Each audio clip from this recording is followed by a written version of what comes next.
Hi everyone, welcome to episode 2 of the Dream Big, Act Small podcast. We're honored to have those of you who refuse to accept mediocrity and are striving to be influencers in your local and global communities. My name is Joey Jenkins with Intentional 360. We help individuals and organizations be intentional about their vision, their strategies, and their actions to achieve peak performance.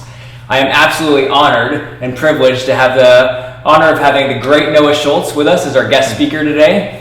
And Noah is one of the most inspirational people I've ever met. He has a standard like nobody else I've ever seen. He challenges and encourages me all the time. So thanks for being on the show, Noah. Absolutely. One of the things that I want to share with you guys about Noah is he is not only a speaker, a published author, he is somebody who runs his own business as well as runs his own nonprofit. And if those things weren't impressive enough, the backstory that you guys are about to find out makes them 10 times more impressive. So Noah, why don't you start off by telling us a little bit about where we are right now today, Absolutely. How you ended up here, and kind of your journey. For sure. So we are actually at a transition facility, and this is one of the many facilities in Oregon Youth Authority that runs here in the state of Oregon. There's about 8 facilities, I believe, and prior to coming to this transition facility, I was at McLaren Youth Correctional Facility, which is the largest youth correctional facility in the state of Oregon.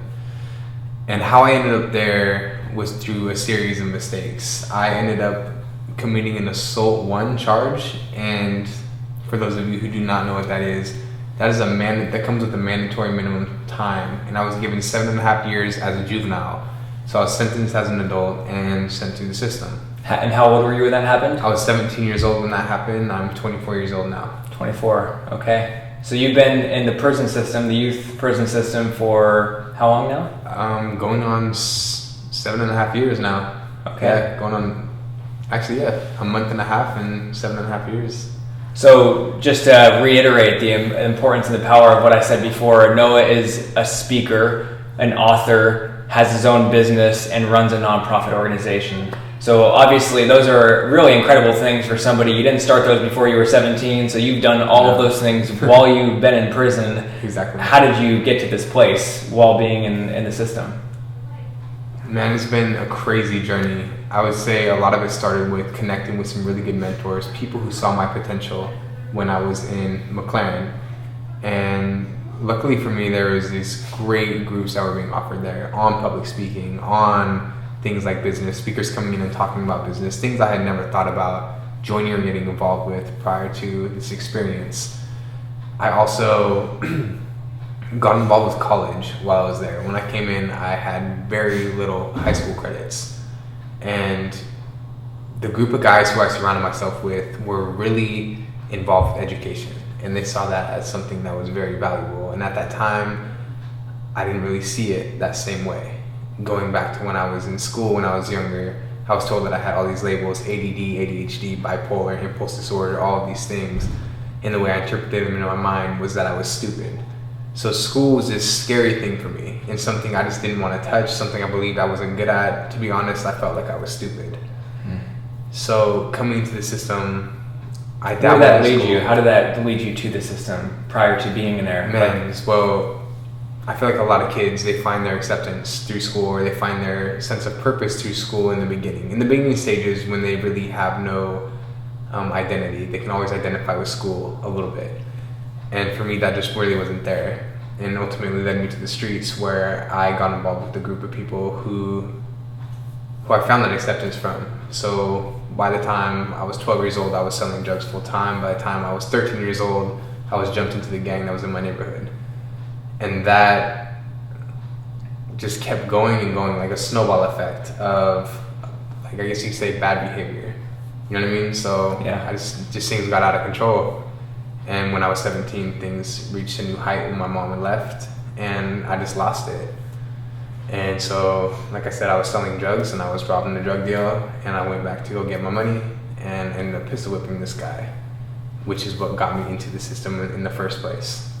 So that lands you with 7.5 years Exactly. in prison. So you come in with an identity that you're stupid, that you're a gang member, you're selling drugs, you're messing with armed weapons, and now you're in the system. Where do you go from there? How do you get to a place where you're at now, where you've obviously had this radical, incredible transformation? So one of the things is So I wasn't stupid. And me and my best friend Guy, we had looked around at the people surrounding us, the people they call OGs, the older people who are involved with the gangs and stuff. And we had seen where this life was going to take us. But for those people who aren't involved with gangs becomes this big, it's like a hole, and you dig yourself deeper each year, you're involved with it.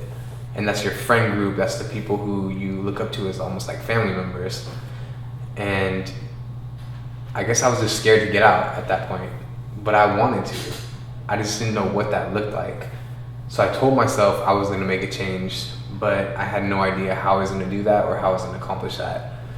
And I guess I really started playing it by ear. So by the time I was 18, I decided to leave the gang, and that was why I was incarcerated. And that's when I started hanging out with different kinds of people. And when I got to McLaren, I started hanging out with this older group of guys who were going to college and who were doing things differently. And while they're in prison. While they're in prison, yeah. And the thing was, I could relate to these guys because they had similar upbringings. I had dysfunctional families, involved with drugs, involved with gangs at early ages. So there were people who were just like me, and people who were doing something different. So I attached myself to these guys. I was 18, they were like 22, 23, 24.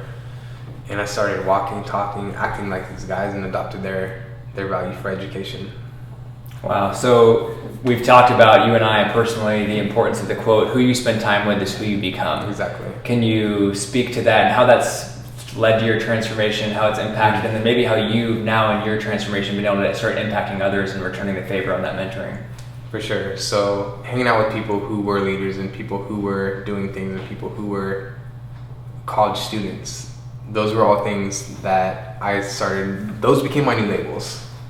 And although I didn't believe it yet, because I didn't believe in my own abilities or what I was capable of, I was still able to attach myself to them and just kind of ride with it and do a lot of introspection and see how I fit and just gain some self-efficacy in seeing the results from when I did attach myself to those labels, and how when I carried projects forward and I saw the accomplishments at the end, that I could achieve those things. So they got you bought into education. Exactly. Then did you start, you said you had very few credits from high school going in. Did you start going to high school? Where that was? So there was a high school program being offered at McLaren, and I excelled in that. I knocked that out as fast as I could. So I graduated with my high school diploma, and I immediately enrolled into Lane Community College, got my associate's degree. And after that, I had some friends who had graduated with their bachelor's degrees, so I didn't see any reason to stop. So your standard just kept raising. Yeah, exactly. There's a quote on the wall, actually, I believe you put this up yourself, right? Sure. Raise your standards. Tony Robbins, which is somebody we both follow and love and are inspired by. So your standard just kept raising. Absolutely. Right? Great. So you graduate high school, you graduate with your associate's degree, and then now you're inspired that maybe college isn't too big to get your bachelor's degree, right? Exactly. So where did that lead you? So I started going after my bachelor's degree, and I enrolled into Oregon State University. And that cost a lot. Exactly. That cost a lot more than the community college. So I had to put together a packet. And in this packet, I included things on where I see my career path taking me, how I would give back through my education, and pretty much mapped out everything for potential donors. And I just started sending it to anybody and everybody who would listen or might have had a network to get that out to somebody.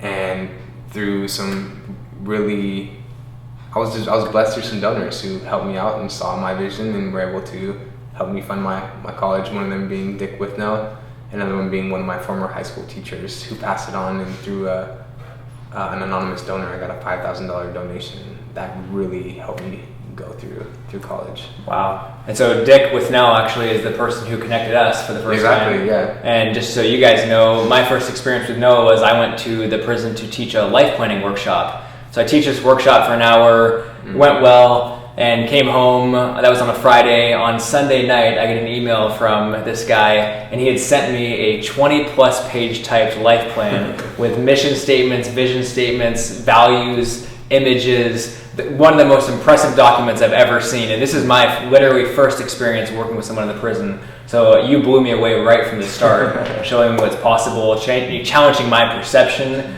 of people's mistakes and where that can lead to. So thanks for challenging my perception and changing me and inspiring me.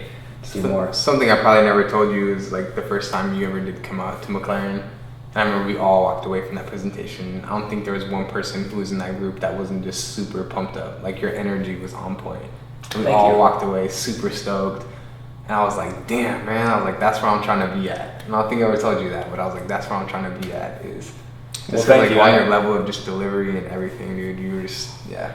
Well, I appreciate that, and just to say this honestly, I don't know if I've told you this actually, but just from I've had a chance to watch Noah at he was a TEDx speaker, so he's already spoken at the Salem TEDx conference. I've seen you speak as a commencement speaker at high school graduations, and I think you're already where I'm at, if not beyond. And you're much younger, and you've had a much tougher background, and so I'm excited to see where you go. I mentioned earlier, I think your potential is absolutely insane. So excited to see what that looks like. So you're at Oregon State. Did you graduate Oregon State? I did. In 2015, I graduated with my bachelor's in human development and family sciences, as well as my bachelor's in sustainability. Wow. And so you gotta walk there also. Yeah. So that was a crazy experience. I got to go down to Oregon State, and it was my first time ever being on the campus. So you did everything online, and then at graduation online. I got to go to the campus. Transported you on campus, and you got to walk at graduation. Exactly. And I had a staff member walking on the side, so I was like, you know when you do the commencement walk, it's like he's walking on the side the whole time I'm walking up. Wow. It was crazy. It was mind-blowing because I still hadn't been out. I'd gotten here to Florence, and we're in Florence, Oregon, and this isn't a big town. And being somewhere like Corvallis and being surrounded by like thousands of people was insane. Who are some of the primary people that motivated and inspired you early on in the journey to really help you get to where you're at today? Who helped you make this big difference and big impact? Are there any of those people you would just want to honor and thank? Yeah, totally. Yeah. One of them would be Deborah Romero. She is a lady who I met early on in my time. And she came in teaching vocabulary groups. And my vocabulary, coming in to give you an example, I remember walking through the lunch line when I was in Hillcrest, which is another facility that they process you through before you're sent to the other facility you're going to do your time at. There was this guy talking to this cook, and he was talking with her, and he said, same concept. And I had no idea what that meant, the word concept. And I just repeated it to myself over and over again, concept, concept, concept. And I got back to the unit, and I opened the dictionary, and I looked it up, and I started looking into words and just started trying to expand my vocabulary. Because my vocabulary at that time was really street, and like I said, education wasn't one of my big priorities at the time. So when she came in and she was teaching this vocab group, I jumped on it. And she had the most amazing energy to where she would get up and make us act out these words, right? So they were like, one of them, I still remember like all of them, malingering. Malingering means to pretend like you're sick to get out of work. And she would make us stand up and like act out the word malingering, you know? But in addition to that, she would bring in documentaries, and she'd just expose us to so many world issues and topics, and would have these discussion groups afterwards. And I was still in high school at this time, and I remember asking her, Deborah, I'm thinking about going to college. What do you think about that? You think that'd be something I could do? And she just got like super energized, and she's like, are you kidding me? She's like, I would be surprised if you didn't go to college. She's like, Noah, wow. She's like, you are meant to do this. Like, you can do this. And her speaking that into you was helped give you the confidence and courage. Yeah, like I said, it's like I didn't have that in me yet. It was just like, a lot of it was a front to where I was acting like a leader, and I was, you know? But the core, I just didn't have it. And to hear other people that really, that's what pushed me forward, was to have those people to tell me that I could do those things. That's powerful. So yeah, Deborah Romero, most definitely, and Kathleen Fullerton. Who, absolute saint. Yep. Yeah, Kathleen warrior. Fullerton. Exactly. Warrior for a lot of guys. I've seen her make transformation in a lot of people. And yeah, so Kathleen, she runs these groups in McLaren, for those of you who don't know, and just one of the most dedicated people to bring these services to us. So she runs public speaking groups, she runs personal development groups, restorative justice groups, like all these different things. And she's been a really big advocate for me in helping push me forward. Yeah, I love her passion and dedication to the people that she serves, and her relentless focus on developing herself so she can give back to you guys. Exactly. One of the things you said once was that you learned that you could sit through an hour of anything. Maybe just mention that, the importance of that. So one of my things going forward, and this is something I put into my life plan in my personal development section, was I can sit through an hour of just about anything. And it's that I can push myself to give any new subject a chance. Because one of the biggest things that Kathleen's groups, the Hope Partnership groups did for me was expose me to talents and interests I had never had before. So unless you put yourself in a situation to where you find out if that's something you like, there's no knowing. So give somebody at least 1 hour of your time to figure out if, like, yeah, maybe it's complete bullshit, or maybe it's something that's going to transform the way you see the world and your life. Yeah, no, it's amazing. Can you tell us a little bit about some of the specific accomplishments you've had? So, you got your high school diploma, associate's degree, 2 bachelor degrees from Oregon State. You've self-published a poetry book. Maybe tell the title so people have access to know where to find that. So my first poetry book is called Morse Code Kisses, and that really highlighted the struggle I had in struggling to keep human connection through being incarcerated. And there was this girl who I was involved with at the time, so a lot of it documents that struggle with that, and just really, talking about the resiliency of the human spirit and how no matter what situation, love will always shine through. I personally have a copy. I would highly recommend it. It's absolutely incredible. I was never a fan of poetry. I told Noah this earlier today, actually. I didn't like poetry at all until I met Noah, and he really changed my perception of its power and impact and potential. So I'd highly recommend. Where can they get that book? Amazon and Lulu. Okay. Lulu.com. Great. Sure. One of the things I know for you and I both in our stories is so important and critical to our journey is the power of mentoring. Mm-hmm. Can you maybe speak to that in terms of what's your desire to mentor others, and how are you getting to do that now where you're not just being mentored still, but now you're getting a chance to pay it forward? Exactly. So having those mentors touch my life and really speak those words of encouragement and hope into me is what really pushed me forward in wanting to help other guys. I usually specialize in working with kids who have some sort of past with the gang life. And while I was in McLaren, I started working with a whole bunch of kids who had those kinds of issues. And I actually met this kid who came in who was from the same gang that I was a part of. And I felt that it was almost a moral imperative that I had to work with this kid. And I had to help him change the way he saw things and kind of put him on a path towards success. And you can only do so much for somebody. You can pour your heart out to them, but if they're not receptive in some ways, you kind of have to take a step back at times. You can only do your best. So I've learned so many different lessons through mentoring in that kind of way. But one of the biggest ways I felt like I was able to give back was with the program that you and I instructed in McLaren, Vision, Strategy, Action. Yeah, so maybe tell them what that program was about. So Vision, Strategy, Action was a 6-month program that Joey and I created. And in that program, we got these guys writing their goals, writing their life plans, and really looking at where their life was and where they wanted to take it. How they could strategize to get to that point, and how they could make the most of their time, the most of their lives. So I just want to share with you guys, because this podcast is called Dream Big and Act Small. So when I got a funder, private funder, Dick Withnell actually funded that program for us to run. And when he funded that program, I approached Noah and said, hey, would you co-create and co-teach this program with me? And the reason I did is because Noah is somebody who represents acting small. So there's 2 things he did that differentiated himself from everybody else in the program. And one was that he wrote me a handwritten thank you note after the first time I went and spoke to him. And now I've received many of those notes from him. And the second was the life plan he did. I spoke to 8 guys at the life planning workshop the first time. They all gave amazing feedback. They said they loved it. But none of them, even since, I still haven't seen a life plan from any of the other ones that's completed, other than Noah, who gave it to me 2 days later with an insane level of detail and focus. And so that led to that opportunity. That class, we had about 15 people in and out of the class who really, most of them stayed the course and absolutely loved it. So they asked us, what's next, right? And what did that lead to then? So after Vision, Strategy, Action, that led to the influencer group.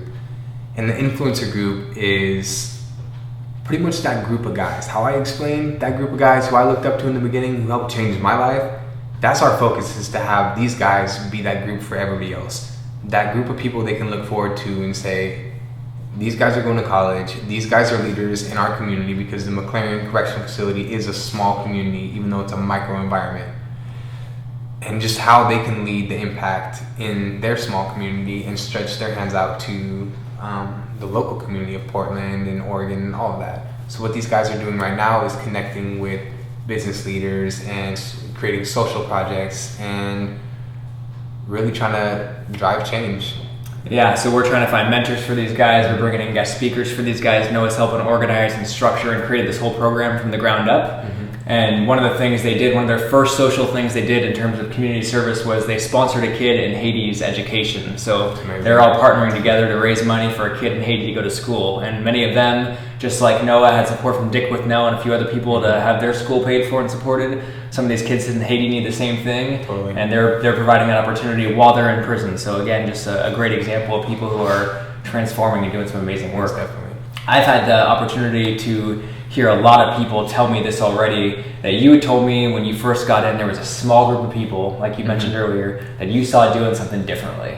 For sure. And you decided that those are the people that you want to follow. Those are the people that are going to high school and going to college and making a difference in their communities. And I have had countless people at Hillcrest and McLaren and through our programs tell me that you were that person for them. That you were the person that they said, he's doing something different and I want to be like that guy. And I'm sure for them, because you've inspired and motivated them, they're going to have the same thing. They're going to have people, after you're out, they're going to have people saying the same thing. That kid, that guy is doing something different. So when you're out, how long until you're out? So I have 53 days until I'm out. 53 days. 53 days. That's pretty amazing, right? Yeah. What are you the most excited about? Man, I'm most excited about just being able to take on opportunities without. So I would say being in a facility is like running on a treadmill. I'm gonna go out to the track. I'm going out to the wilderness. Like that's my release. And running on this treadmill has put some barriers as to what I'm able to do. Like I signed up for so many things. That's one thing I do is I'll sign up for something without the permission. I just kind of go for it and hopefully they'll see the value in it and let me do it, you know? Yeah. So in doing that, I've been denied multiple speaking opportunities, events, things like that. And that's really been like a downer. So it feels like you're trying so hard and you get punched in the stomach and you get pushed back down. And I feel like the only thing stopping me from going to those now is time. So, I mean, I love what you just said and lays into, you're somebody who dreams big, but when setbacks happen, you keep acting small. Exactly. So every 10 swings you take, right? You take 10 swings on different opportunities. How many do you think you actually hit? I would say out of 10 swings, probably one. 1 out of 10. Yeah. I love that, to see that example. This is somebody who is everything we've talked about so far, every accomplishment you've had, and you say that you hit 1 out of 10. So you're just taking way more swings than most people. Exactly. And you gotta take the biggest swings you can get, even if you don't think you're qualified for something. Just throw yourself in there. So you talk about that, about being qualified in your TED Talk. Exactly. I had the privilege of being at that talk. You had about 400 people in the audience. He got a standing ovation from all 400 people. Out of all 10 talks that day, there's only one talk that got a standing ovation, and that was Noah. So the talk is titled Prison to Greatness. I would highly recommend you look it up. It's got a lot of views, a lot of great comments, and is really transformational. 10-minute talk, doesn't take long, but you should definitely check it out. Sure. So tell us a little bit about when you get out. You have Verbal Escape as your nonprofit. What's the website that they can check out? Verbalescape.org. Okay, great. And tell them a little bit about what Verbal Escape is. Okay, Verbal Escape is a spoken word poetry program. And the idea behind this program is to get kids who have went through some sort of trauma in their lives to start talking about their stories. And originally we developed this program for kids who... Who's we? Myself and Stephen Fowler. And we also had some other team members who contributed to this program as well. And Stephen's with you still? Stephen's with me here in this facility. You guys pretty much went in the same Yeah, so day, Stephen and I, we met when we were both 17. We were in the detention center together. And throughout this whole time, we've been sent to different facilities together, and we've remained friends. And our bond and friendship has grown throughout the time we spent together. So now you're partnering together to Yes. impact other kids in the ways that others help you. Okay, keep telling us about it. So Verbal Escape, what we feel is that if you can get a kid talking about their story, then it's less likely that it's going to impact them in that harmful way, you know? So if you have an insecurity, you talk about it, how much power does that insecurity really have?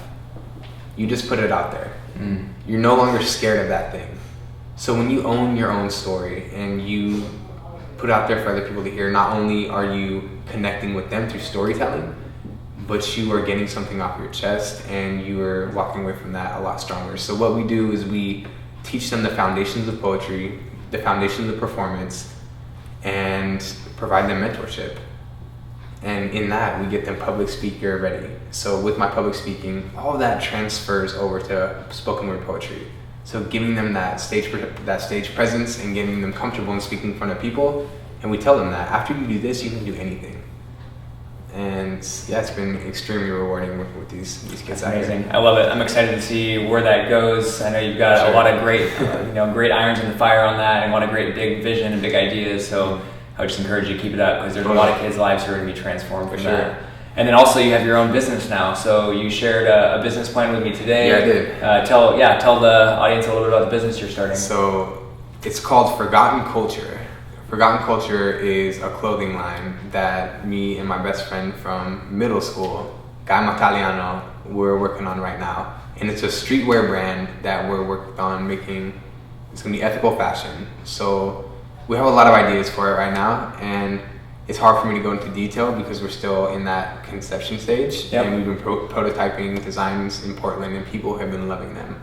So that's a thumbs up from the universe and to push that forward.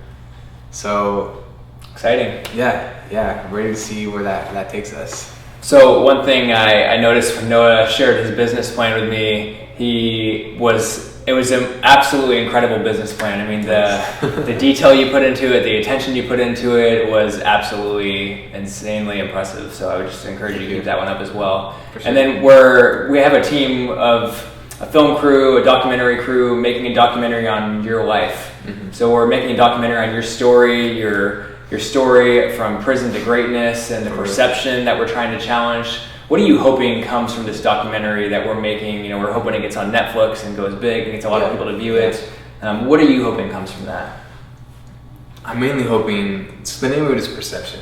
And what I'm hoping from this is to change the way people see young people who get in trouble, and to really zone in on the potential that they still have inside and what the things they do after. Everyone hears about what got the kids there, right? But nobody hears about what happens afterwards and the radical transformations that take place within these systems.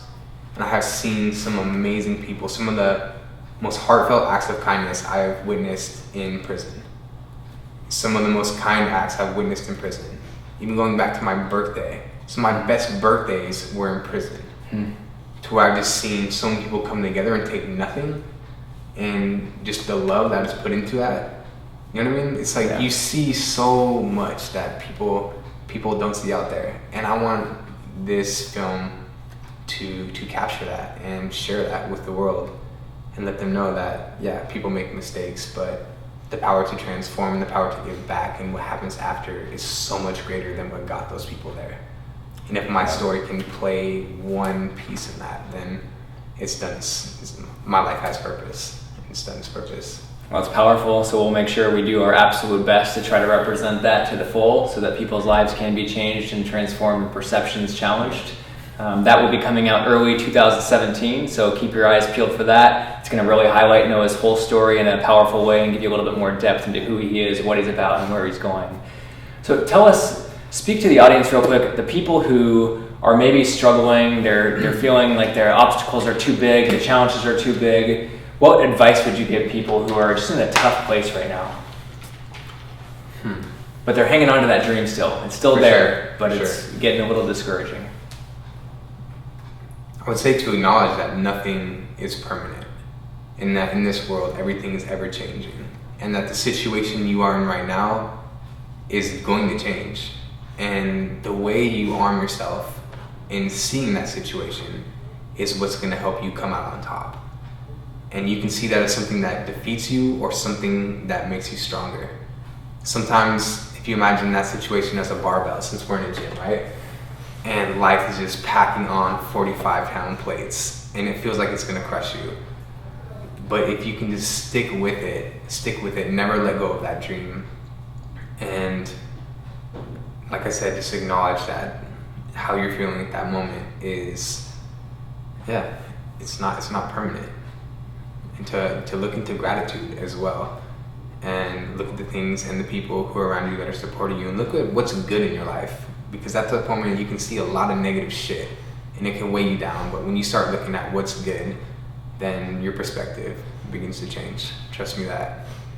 It's powerful advice, powerful wisdom. Definitely take heed of that. Can you just give, just so they get a well-rounded picture of you, you're one of the most diversely interesting people I know in terms of your talents, your interests, the things you're involved in. Just real quick, just kind of run through. You're big into CrossFit and yoga, and just kind of fill out the list of things you're involved in and just passionate about. Yeah. Okay. All right. So I'd say one of them would be spoken word poetry, CrossFit, yoga. I make jewelry, which is a random thing that I hit people with. I'll tell a lady, hey, I really like your necklace. And she's like, oh, are you flirting with me? No, I make jewelry, you know? So jewelry, I really enjoy cooking, healthy eating, gardening. I'm a gardener. I love to create. I'm an artist. I am really, really big into soccer. Soccer was something that has played a huge role in my life and helped me kind of get rid of my gang member role and turn myself into a soccer fan and a soccer player. Like that was something I really attached myself to in the beginning. I'm an avid reader. Any books that you would recommend most? Yeah, you're totally. Such a The Slight Edge. Yeah, The Slight Edge would be one of my number one recommendations. The 4-Hour Work Week by Tim Ferriss is an excellent read. I would also say, man, there's so many. Yeah, there's so Slight Edge by Jeff Olson and 4-Hour Work Week by Tim Ferriss. Those are top two recommendations right now. Come to my mind. Great books. Yeah, fantastic. For sure. Give us a quick snapshot of where should people expect to see you in the next 10 years? I mean, what are you going to be involved in? What are you going to be doing? What do you hope to be doing? I hope to still be doing public speaking, and I hope to be leading some sort of change in justice, in the juvenile justice system. I want to keep speaking out for these kids, and I want to create a thriving poetry scene for the young people in Portland, as well as have a business that is thriving and giving back. Like I said in the beginning, ethical fashion. Yeah. So you're very socially conscious. Social entrepreneurship represents 100%. A big part of who you are. Yeah. Exactly. And that's another thing I forgot to mention was the social entrepreneur program I took through Portland State University. And right now I'm finishing that out. I'm in my practicum. So filing the articles of incorporation for the nonprofit for Road Escape. That was one of them. Getting the board together, reading this huge book on Oregon nonprofit. Have you seen that thing? I have seen it. It's ridiculous. It's in the Bible. Yeah, it's pretty wild. So yeah. I just want to really quick pause for a second, because sometimes I've known you for a couple of years now, and so you continually challenge me and inspire me. But I just want to tell people, I just want to remind people, we are in a prison right now, and he's been in a prison for almost 7.5 years through everything he's accomplished. And when I think about the challenges that I have and the hills that I feel like I'm climbing up against, and I see the work that you're doing, not just for yourself, to develop yourself like crazy, but so that you can give back and contribute to others, I am just inspired, to say the least, but challenged on whole new levels. And I hope that you guys are all challenged on whole new levels as well. So for time's sake, I think we should let our audience go here, but I just want to thank you so much for being on the show today, for inspiring the audience with some amazing words of insight, and you're a powerful person. I would encourage you guys to follow the heck out of Noah. Any avenue you possibly can. He is literally going to be one of the most world-changing people you could ever follow. I'm a huge believer, as well as Noah, in finding people that inspire you and challenge you, like a Tony Robbins, a Tim Ferriss, a Jeff Olson, Darren Hardy, whoever these people are. You find them, you follow them. Noah Schultz should become one of your people, because he really is the real deal. Not just in his skills and abilities, but in his heart, who he is and what he's about. He is actually one of our child sponsors. He sponsors a kid in Haiti. So again, somebody who's just giving back and doing amazing work for the community, both mentoring others. So I just want to thank you for who you are and what you offer the world. For sure. And I would like to add on to that and just saying that feel free to reach out if you're a friend of Joey's and you're a friend of mine. And if you're listening to this man's podcast, it means you are on the right path and that you are striving for more. This guy is the real deal. Straight up. For sure. Thanks, buddy. So we encourage you guys, thanks for spending time with us today. Time's our best asset and gift in life, so we thank you guys for giving us your time. And we just want to challenge you guys, keep dreaming big, but don't forget to do the little things. Act small. We'll see you guys next time. Thanks a lot.